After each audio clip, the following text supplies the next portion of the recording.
आइए अब बात करते हैं गुरु खल नंबर 7 की। तो लाल किताब के मुताबिक जिस जातक का गुरु खाना नंबर 7 में विराजमान है, ऐसे जातक को लाल किताब लिखती है कि पिछले जन्म का साधु जो तपस्या के लिए जंगल नहीं गया,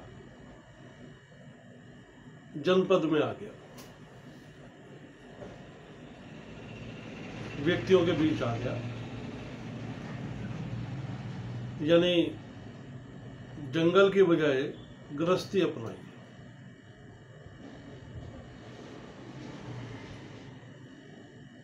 ऐसे व्यक्ति, खासतौर पर पुरुष की मैं बात करूंगा, पुरुष की कुंडली में यदि गुरु सप्तम में बैठे हैं तो कष्टकारी हो सकते हैं, मगर स्त्री की कुंडली में यानी फीमेल की कुंडली में किसी भी चीज़ की कमी नहीं रहेगी, उनको कोई कष्ट नहीं होगा किसी तरीके का। औलाद, धन, सुख सुविधाएं सभी कुछ प्राप्त होंगी।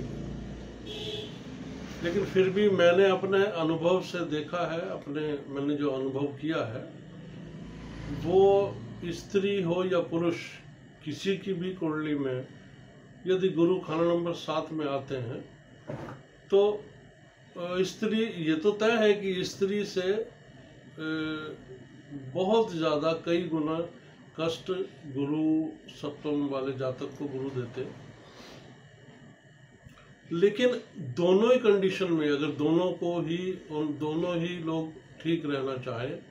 और सुख सुविधापूर्ण और किसी प्रकार का भी कष्ट ना हो,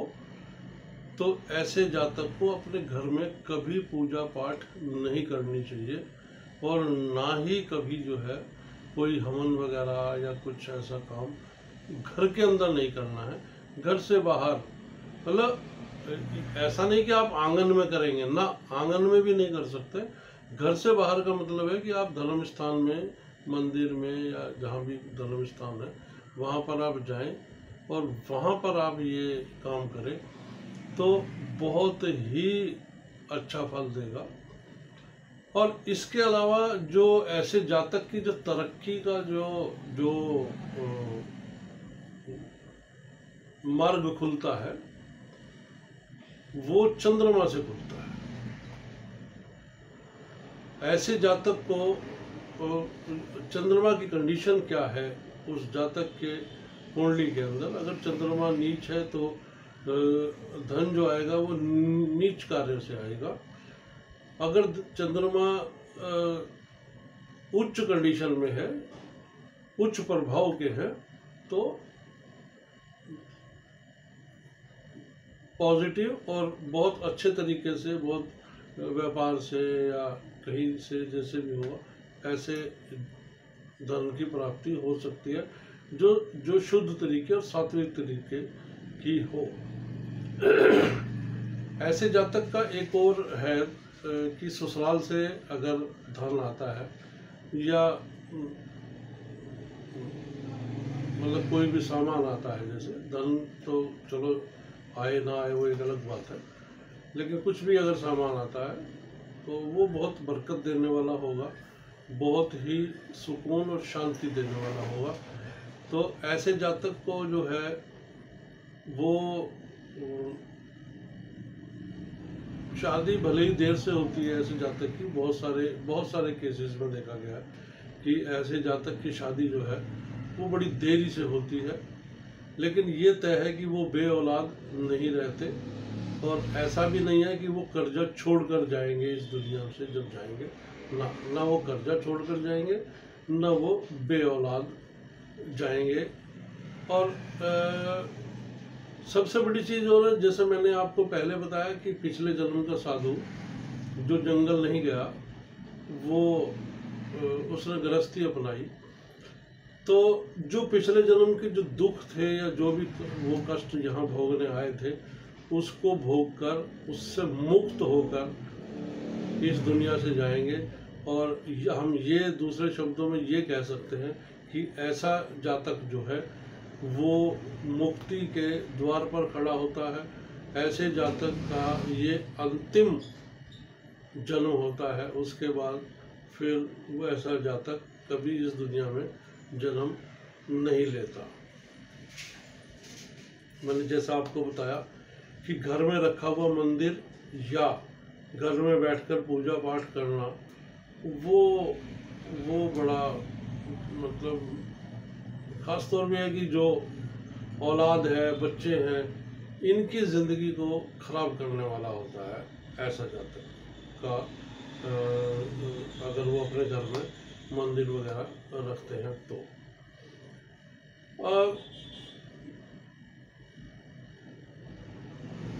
एक और योग है, जैसे कि मान लीजिए कि गुरु सप्तम में बैठे हैं और लगन खाली है, तो या खाना नंबर 2 खाली है, खाना नंबर 1 भी खाली हो या खाना नंबर 2 खाली हो, तो भी ऐसा व्यक्ति ना मतलब लाखोंपति या करोड़ोंपति तो होगा, पर उसको अपने पेट के लिए उसको रोज जो है वो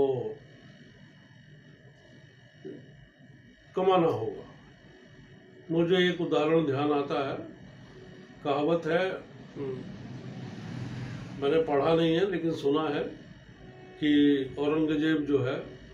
वो इतना धार्मिक व्यक्ति था कि वो खुद जो है टोपियां बुनकर और उससे जो कमाई आती थी वो उससे रोटी खाता था, ऐसा मैंने सुना है। तो मैं इसे इस उदाहरण के रूप में ले रहा हूँ कि ऐसे व्यक्ति को अपने जीवन यापन के लिए अगर खाना नंबर 1 और 2 खाली हो तो जैसा मैंने अभी बताया है वो वैसा हो सकता है। तो एक और इसमें मैं आपको बताना चाहता हूँ बात कि अगर जैसे रत्ती जो होती है, एक लाल और काले रंग की एक छोटी सी गोली टाइप होती है, बहुत छोटी सी गोली, वो सुनारे लोग पहले के समय में वो तोलते थे, उससे सोना तोलते थे। जैसे भाई आज भी एक कहावत है कि भाई इसकी कीमत तो एक रत्ती भी नहीं है, तो वो रत्ती जो काली और सफ़ेद होती है, ऐसा व्यक्ति अगर अपने घर में उस रत्ती को रखेगा तो आप ये मानकर चलिए कि उसके घर में ना मतलब कुछ ऐसा नहीं पता लगेगा कि हो क्या रहा है, घर में आग लग गई, लड़ाई झंझट हो गए, दंगे फसाद हो गए, उस व्यक्ति के जीवन में बड़ी ऊंच नीच की घटनाएं घटित हो जाती है यदि ऐसा व्यक्ति अपने घर के अंदर वो रत्ती जो है वो रखता है। और ऐसे हालात में एक तो वो रत्ती निकाल देनी है, दूसरा या तो हल्दी का टीका लगाएं या केसर का टीका लगाएं माथे पर लगभग 108 दिन, और हो सके तो सोना शरीर पर जरूर धारण करें। और तीसरी सबसे बड़ी चीज़ है कि अगर पैसे की तरफ से मंदी हालात आ रही है, हाँ जी पैसे की तरफ से, तो चंद्रमा को उच्च करने का उपाय करें, चंद्रमा का उपाय करें तो आपका जीवन जो है वो सफल हो जाएगा।